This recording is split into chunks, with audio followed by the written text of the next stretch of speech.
Good day, I'm Samantha Allen and this is your Jis News for September 28. Scores of Jamaicans turned up Friday to support peaceful protest action against the sexual abuse of women and children.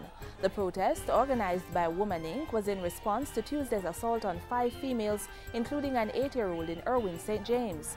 Protesters dressed in black marched through the streets of the corporate area and converged in an open lot in the Crossroads area. Information Minister Senator Sandria Faulkner supported the initiative. It's time to end abuse of any form, whether it is physical abuse or sexual abuse, and we have to stop it right now. This has to be the start of a new day when all of us come together in spite of our political differences. Opposition spokesperson on gender affairs Olivia Grange also participated in the march. From today on, we must get tangible results. And now, as a force together, we are going to make it happen. Meanwhile, Youth and Culture Minister Lisa Hanna says law enforcers will be going after persons who willingly withhold information from the police about cases of child abuse.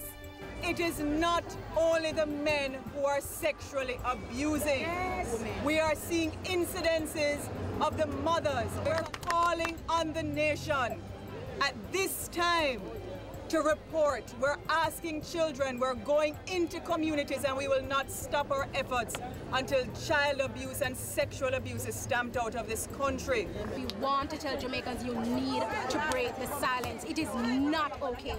It is not okay. Violence against children, if we continue on this path, what future do we want for our country? And the government has embarked on a plan of action to address gender violence. This follows a recent meeting at Jamaica House chaired by Information Minister Senator Sandria Faulkner. Minister Faulkner has directed the Bureau of Women's Affairs to work with various groups and develop recommendations to promote gender harmony and support women.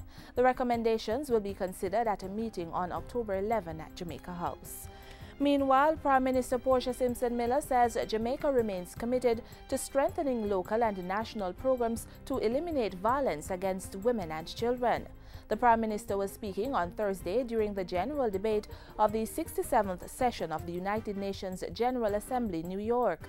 She called on the international community to take bold actions to address the problem. Issues that affect women and children must be central to decision-making processes.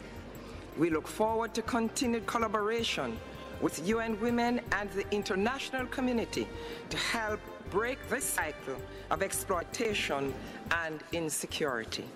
The Prime Minister also spoke against human trafficking, which is a threat to the welfare of both males and females. In other news, Justice Minister Mark Golding says Jamaicans will have greater access to justice as soon as the Caribbean Court of Justice, CCJ, becomes the country's final court of appeal. Land disputes, commercial disputes, personal injury accidents, tax disputes, whatever it may be, or criminal matters, but not other than death penalty cases, they find it very difficult, if not impossible, to take the case beyond the local court of appeal. And that's not right, and we need to fix it. Senator Golding was addressing a JIS think tank session on Tuesday. The government is pursuing plans to replace the UK-based Privy Council with the Trinidad-based CCJ as Jamaica's final court of appeal. Education Minister Ronald Thwaite says true education involves more than just studying for a particular course. Speaking at a ceremony to mark the 20th anniversary of the Hydel Group of Schools on Wednesday, he said this shared vision was important to national development. It's very important that here at Hydel and in all our schools, we instruct our children in some of the skills and competencies that are going to help us to be a productive people. The minister added that more focus should be placed on getting those perceived as low achievers to accomplish something worthwhile in society. He said the goal was to improve examination results while creating well-rounded individuals competent in English language and mathematics. And that's it for JIS News today. I'm Samantha Allen. Thanks for watching.